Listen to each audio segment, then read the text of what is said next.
I'm Nan Simonson.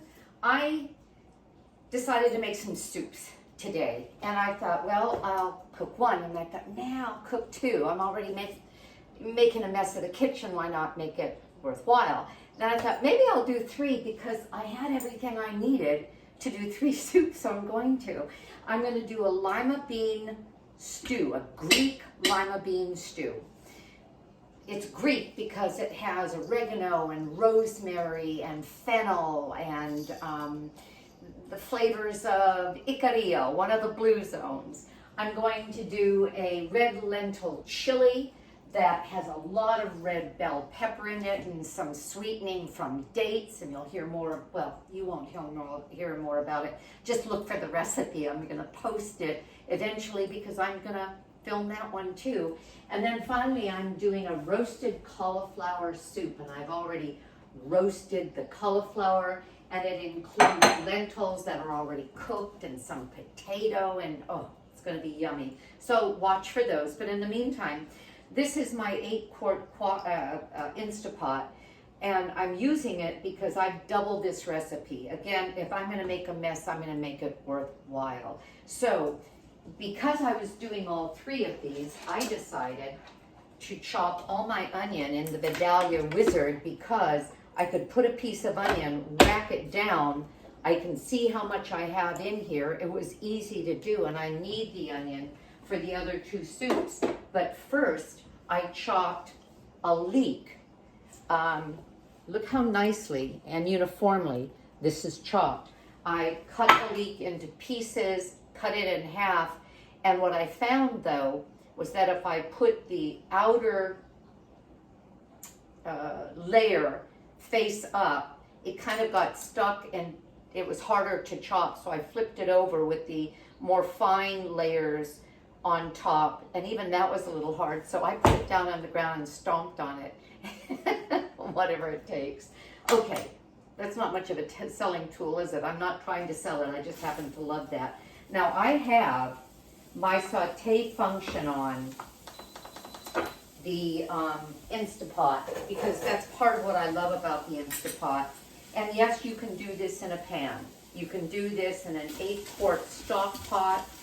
You'll saute your onion. You'll saute some garlic in there.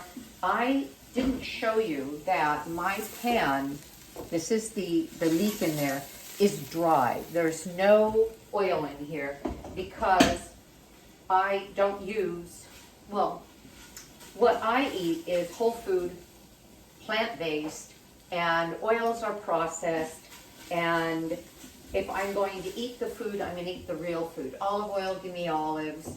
I don't eat the other processed oils at all. And you really don't need to, and can save hundreds and hundreds and hundreds of calories when you combine recipes all day long that would normally have oil that you don't use oil. Doesn't mean there's no fat. There's lots of fat from things like avocado, which I had for lunch, and sesame seed in the form of tahini, which I put on my salad dressings. Okay, so what's happening is it's starting to stick. If this were a conventional onion, chopped onion, let me show you what's in here.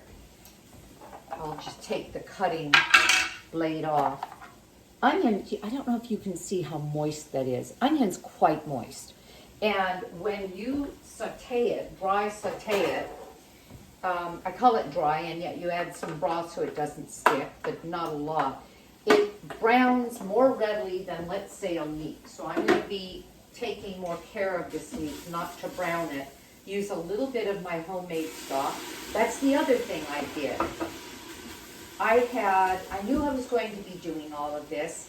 I need something like, let me think, 6 cups of stock for all of this. And rather than opening cans or defrosting what I already had, I pulled out my big stock pot, threw a big bag of frozen vegetable scraps, which I keep in the freezer, into my pot, cooked it for several hours, even when we had taken off for a little while. I put it on low and let it continue to simmer. And then what I ended up with I don't think I can do this without pouring it on the floor. No, I can. Okay. I ended up with this beautiful pot of stock, and a strainer went in here. Strainer fits over here beautifully. 8-quart stock pot, dumped it in, threw the vegetables in my compost bin, and now I have stock enough for these recipes and some for the freezer. That's what you can do on a Saturday afternoon. All of this. Make the stock, make a couple of soups, chop a bunch of garlic. I'll mention that in a minute. And some of you have seen me talk about this tool before, and you're going to think, boy, Nan, you're a one-trick pony. You keep talking about the same thing. But it's handy, so I'm going to show you. Why am I leaving my watch here? I wanted to say something about the chop wizard. When you are putting down a piece of onion, for example, and the grate I just took off, and you close it and you pound, that kind of percussion can be bad for a watch. I ended up loosening the minute hand of a watch and had to take it in and have it fixed. So I take my watch off before I pound it, and I put my bracelet up so I don't pound the bracelet. Just some handy tips. And so you may think, why don't you just chop the darn onion? Well, I do all the time, but if I'm going to do that much and I want this beautiful uniform cut, I'm going to do it that way. And the same thing with my red bell pepper. I chopped the red bell pepper that way, and I had over a pound of bell pepper to chop. I simply cut the bell pepper into pieces about like that, put it down, whack, whack, whack, whole thing diced into, look at this nice little dice. Okay, let's get on with it. So, this is cooking nicely, and why do we do this? Because onion caramelizes when you cook it I was going to say slow heat. This isn't a slow heat. It's not. It's about a medium high, and that's what the saute feature is. But when you get a little bit of browning and it sticks to the pan a touch, and you put a little broth in, it deglazes the pan. Deglazing means that your the sticky bits, the dried juice of whatever you're cooking, like we'll say in the case of onion, like the onion juice, I'm going to call it. It literally caramelizes. It thickens, it colors, and it becomes a flavor enhancer. I'll just leave it at that. Okay, this is done. Well, it's not really done. I want it just a little bit more. So you know what I'm going to do? I'm going to show you this one more time. Here I have 3 recipes to do. I had a big head of garlic that I got it's organic, big cloves. I peeled them, put them in here from that one clove. It may have been a clove and a half, because this is, I don't mean a clove and a half, a head and a half, because this is a lot. I've shown you before that I like this little tool because this one clove is not peeled. I can do this. Did you hear that crunchy crunchity? I now have a peeled clove of garlic. Boom. So that can make cooking 3 recipes and then having some left over for the rest of the week. Kind of handy. And this is just a pull tool. I get it on Amazon. You can get it from a Tupperware person. And what's sticking? Let's see. I think one of these pieces of garlic displaced that. No big deal. And there. And by pulling, sometimes you have to shake it because the garlic can be stuck in a blade. There we go. I'm not making it look as easy as I'm telling you it is. There we go. How you doing? I'm fine. All right. That was a bunch of garlic that if I were chopping, it would be hard to get a uniform chop. All right.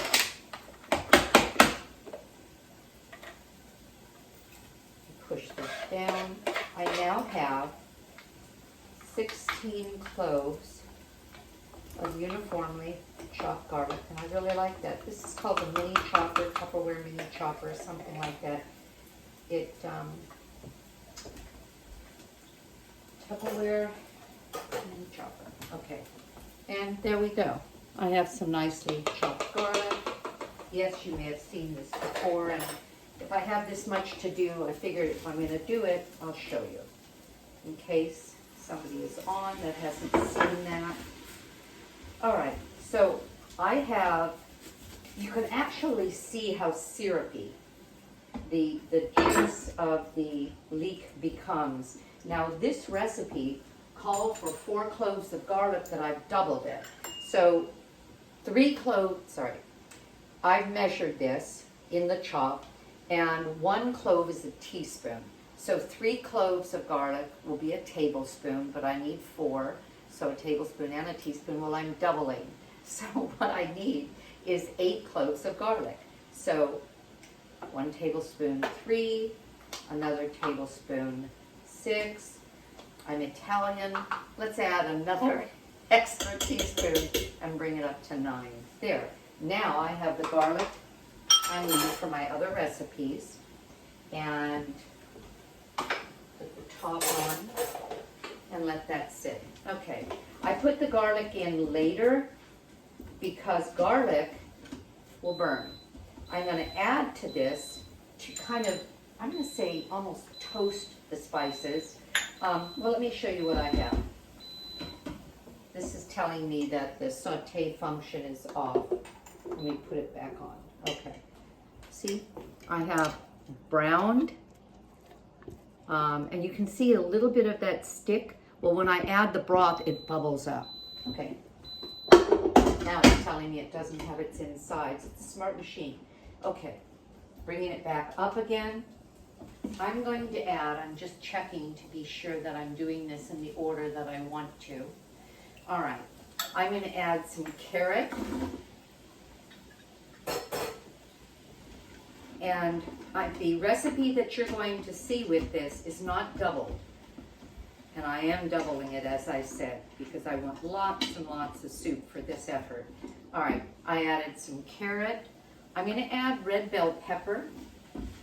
And that's not necessarily Greek. I went through my Blue Zones cookbook to see if I could see bell pepper used in the Greek recipes, and I didn't. But you know what? I like red bell pepper, and I added it anyway. I have fresh rosemary, a teaspoon of it.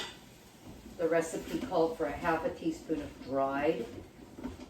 Actually, I think that was 2 teaspoons of fresh because if you're getting a half a teaspoon of dried, it's at least 2 to 3 times the amount for fresh.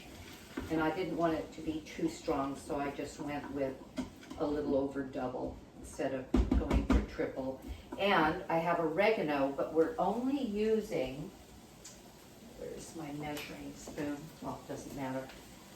We're only using part of the oregano now and then part of it later, because the herbs will kind of sometimes diffuse and lose some of their strength, and if you add a little bit near the end, you sort of empower it. All right. Oh, this smells so good. All right. What are we adding next and next and next? We're going to be adding broth, and surprisingly, it only takes 3 cups of broth. So I'm going to see how much is left in here. This is my old broth. Now I have a whole pot of new broth. All right. This looks lovely. I'm going to show you just because I think this is what makes cooking fun, to look at something like that, smell it, and think, oh my goodness, look what I've created. All right. I'm going to put in 2 cups. And the recipe calls for 1 1/4. I'm doubling. I like a brothy soup. So instead of making it 2 1/2 to double it, I think I'm going to make it 3 cups of broth. And I'm just going to dip it in here. This is my brand new broth. I want 1 cup of it. You know I'm going to be dripping this across my kitchen floor. There we go. And so far you've seen that I've added no salt, and I'm not going to. I'll salt at the end. All right. And now I'm going to add lima beans.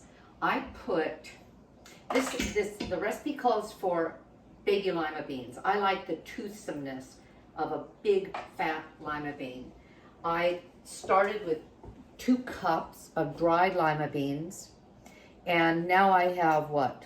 That's probably, this is a 4-cup measure, probably 5 cups of should we call it reconstituted? Sure.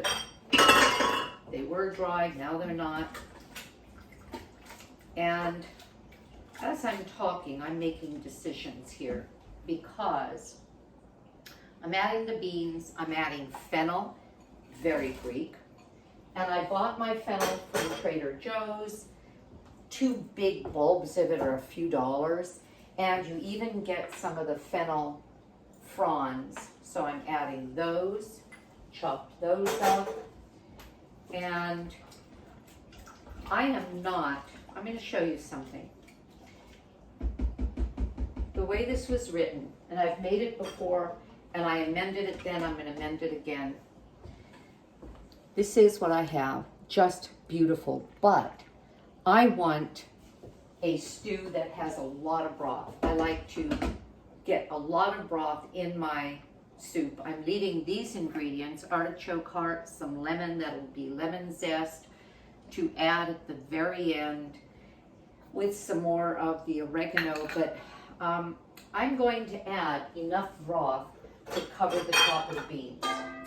That will give me a lot of flavor, and your recipe will show you what I've done. All right, I'm adding another, I'm going to let it go to that, another 2 cups, so that what I have is a loose, kind of a brothy bean. All right, cover it up, give it 15 minutes, and set it on pressure cook. Take the saute away, pressure cook 15 minutes,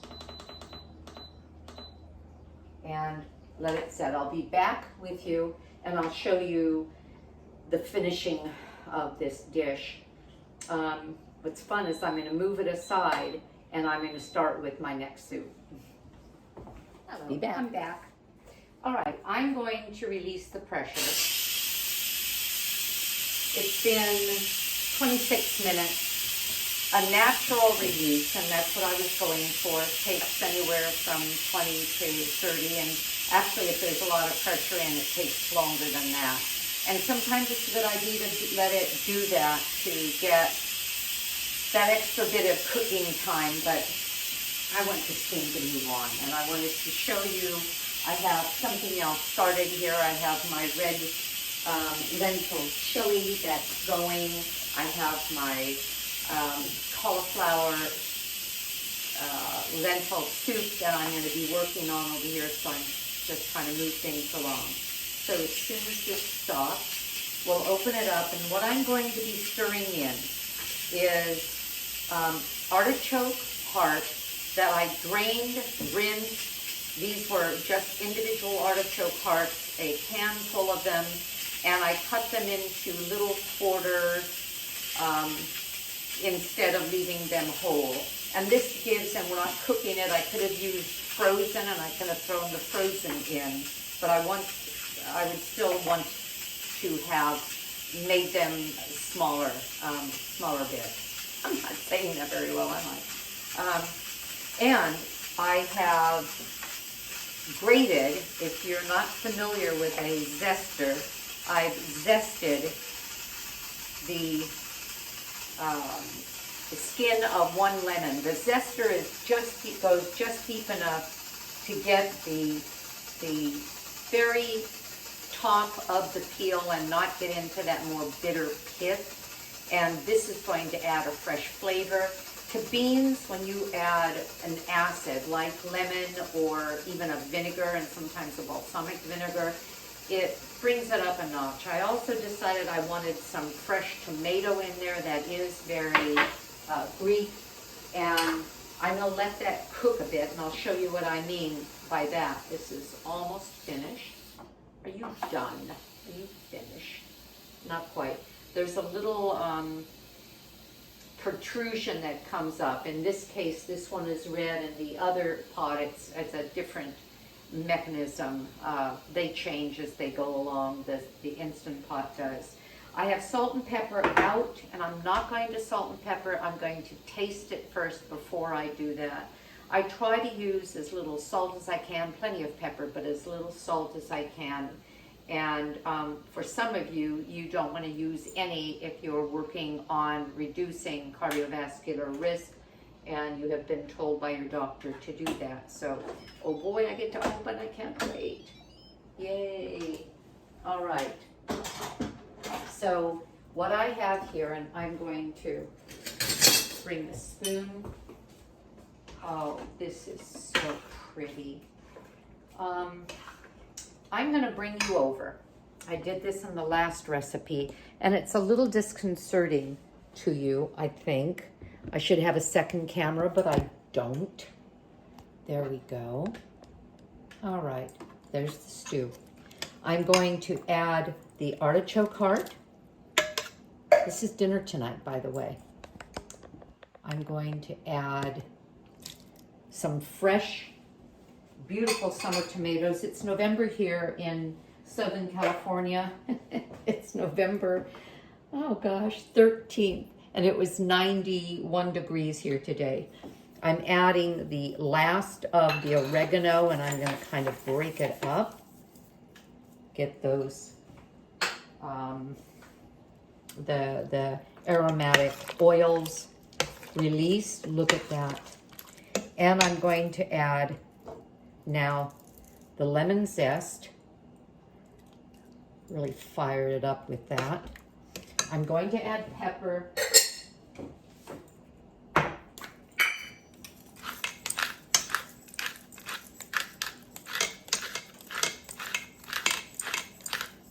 Oh yeah.